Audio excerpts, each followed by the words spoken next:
Yo, everybody, it's He Override. So let's get to it.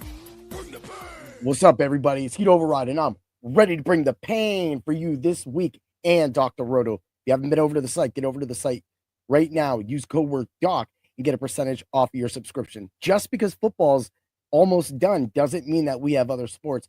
The college guys have been smashing it all year. Mike's been constantly putting up green screens because that's his green screen mafia, the green screen train. Woo-hoo. You know how they do it there with the one and done? Yeah, right? At the same time, we also have Danger putting together a huge PGA Tour contest in the Discord. He's got, I think it's a $150 buy-in, and he highlights all of the major events. Some of the events actually have like double or triple points. I look at it. I'm not a golf guy though, so I don't do any of that. But if you do, we have so much more than just football going on. And of course, all of the baseball articles are coming in.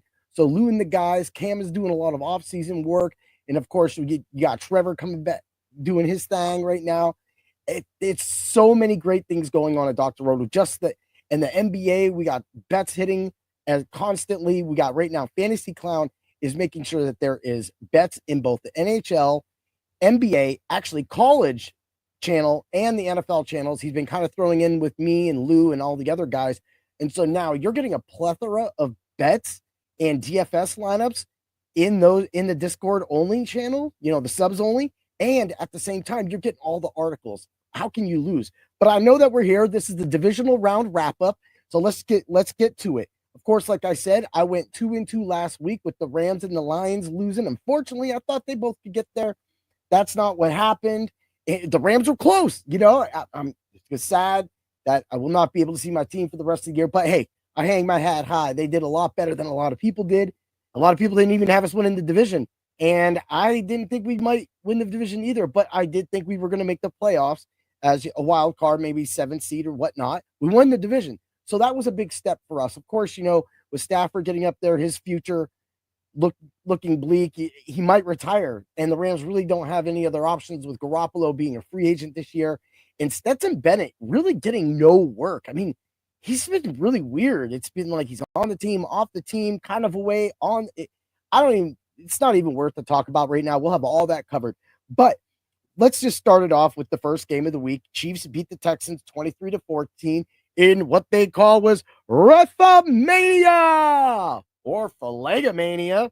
Wow, guys. I mean, I have a whole podcast that you can go find on my Bring the Pain Facebook or my Bring the Pain Spreaker page, Spotify, iHeart. I am everywhere podcasts are on top of that. Just put Bring the Pain in, and you're going to get Method Man, Chris Rock, or you'll get me. That's all you're going to get. That's how we do it, right?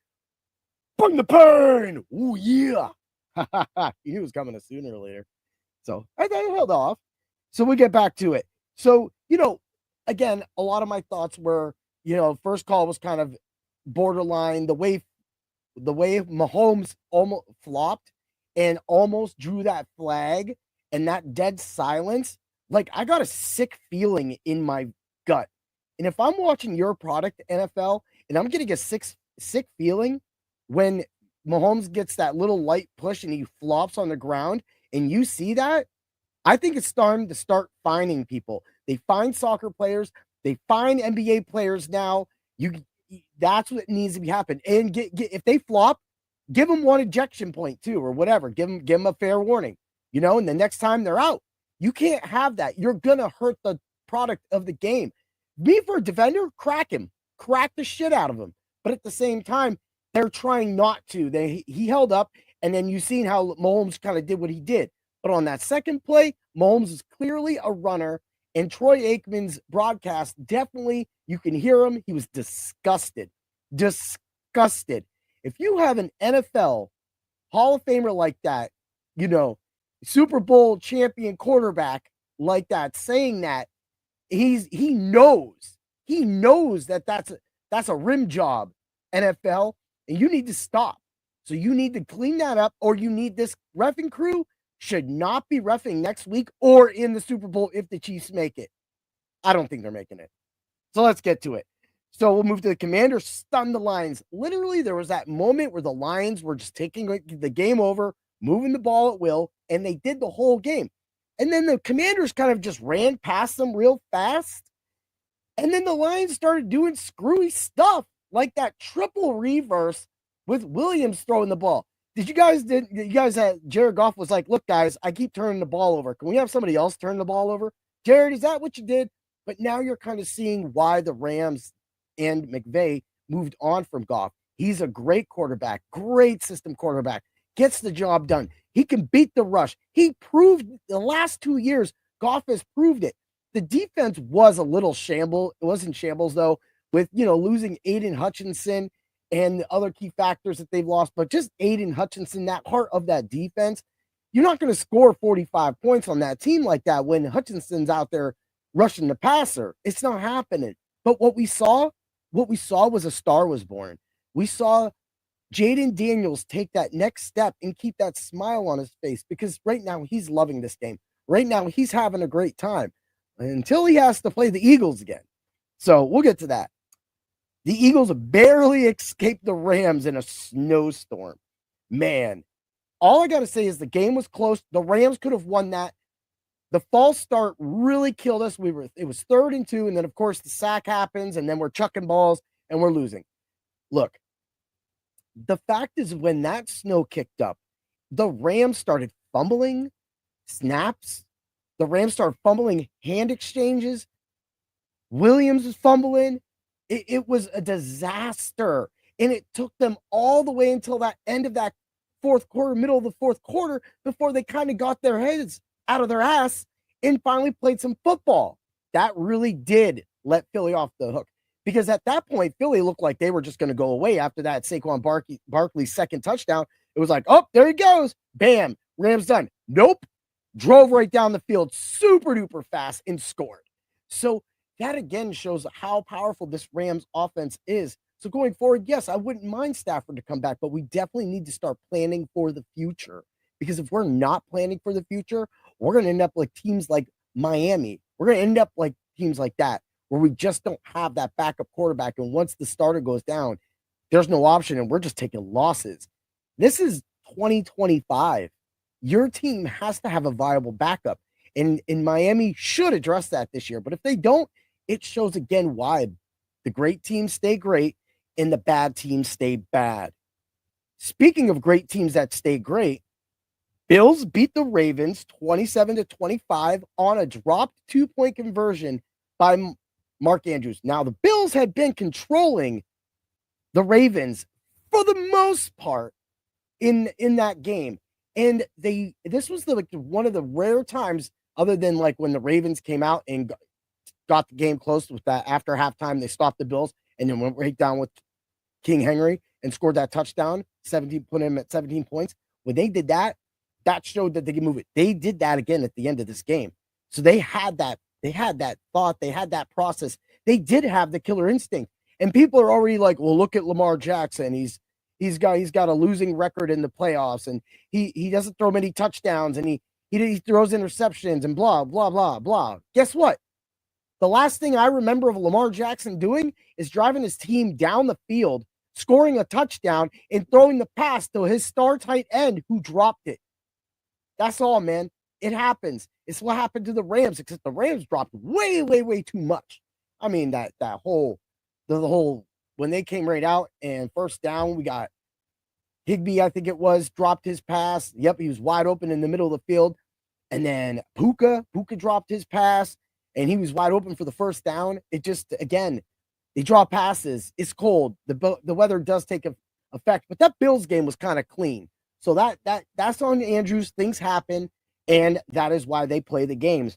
But unfortunately, the Bills now have proved again that they could, because the Ravens really did have the beginning of this game. They had a lot of momentum, but then Josh Allen kind of just took over and showed that, hey, you're not going to come into my stadium and do this shit.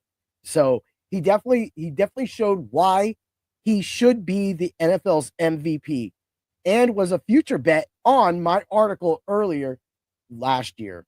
Yeah. Woo. All right. Let's get to my picks. So again, I'm at 6-4 with my with my losses being the Rams, Buccaneers, Lions, and Steelers. Whatever. Things happen. So we're going to start with the Commanders at the Eagles. My prediction is the Eagles win 34-27. Philly's just a hard-nosed team. They were my pick to go to the Super Bowl once these playoffs started. I didn't think Detroit would be able to really match up with this Philly team. Again, with the Rams and the way Philly has been playing.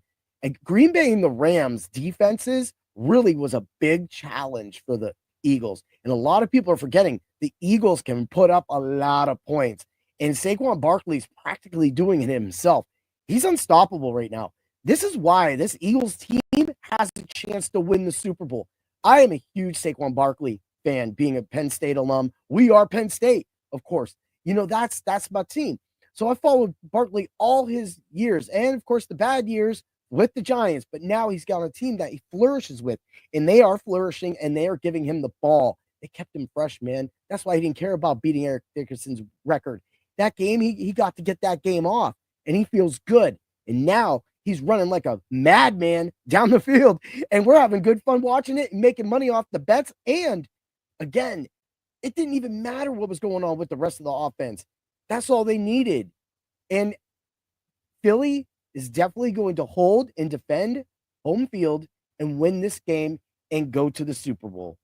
So, I mean, there's nothing else, man. That team is strong all around. And that pass rush, to actually take that pass rush and defense and beating that Jalen Hurts took yesterday from the Rams D-line, and to give it back to Stafford the same way with Jalen Carter and Nolan Smith. Oh, man. The Redskins have a good team, but Philly's geared, man. Philly's going to the Super Bowl. All right. Bills at Chiefs. Bills win 27-23. Yes, finally, Josh Allen destroys and beats Patrick Mahomes twice in one season and punches his ticket to go to the Super Bowl against the Eagles. The Bills and the Eagles will be in the Super Bowl. The Chiefs, unfortunately, will be able to rebuild their skills positions, but is Travis Kelce going to come back?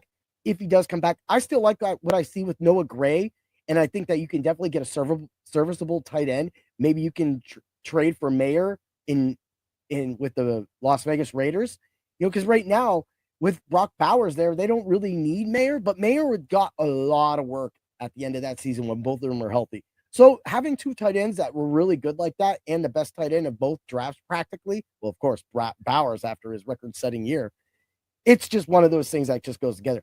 But maybe that's what the Chiefs need to do and move on. But if Kelsey's back, that's fine. You're going to have Rashee Rice. He's back. He's fine. You got Worthy. He's back. But they really need to address this running back position. I really like the way that they used Pacheco last year, and the way that he's getting used this year is completely he's not right.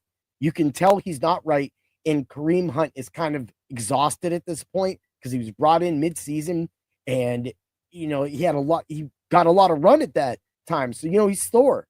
So at this time right now with the Chiefs, they need a running game, and this Bills team, after putting up with Henry, can easily handle this Chiefs running game. So the Bills' strength is their secondary, and they're going to be able to help stop. I'm not going to say the Chiefs. I said 27-23. You could see the Bills hang out on them. The Bills have been the dominant team in the playoffs the whole way. Yeah, you score on them first, but then they just go lights out after that once Josh Allen wakes up. So that's why I think this is finally the end of that Chiefs reign. There's going to be no three-peat in the Super Bowl, and that's going to leave us with the Bills versus the Eagles. Those are my picks. You can go get your money lines on those, or you could pick your own. I mean, at this point right now, there's not much to check. Also, I will be back Thursday for the Ultra Contrarian show.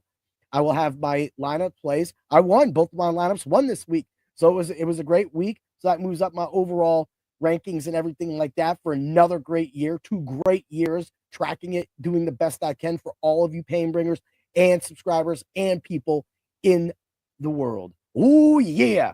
Have a great day, everybody. And always remember to bring the pain and not the flags. You shiesty Chiefs peoples. Oh, yeah.